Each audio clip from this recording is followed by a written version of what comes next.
Lay down the back panel and then insert the glide supports as shown.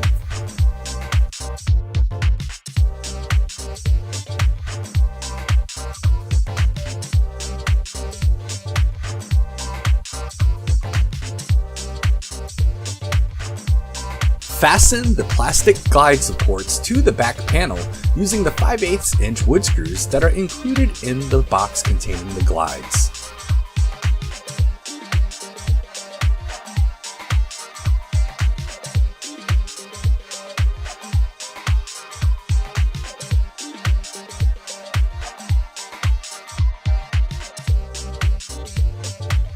The next step is to attach the drawer rails to the guides.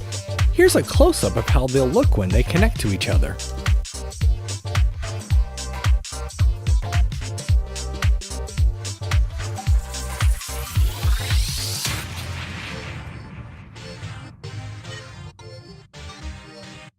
Fasten the rails to the cabinet using the screws included with them.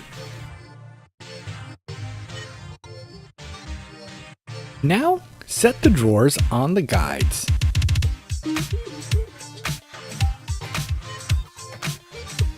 Here's how they attach.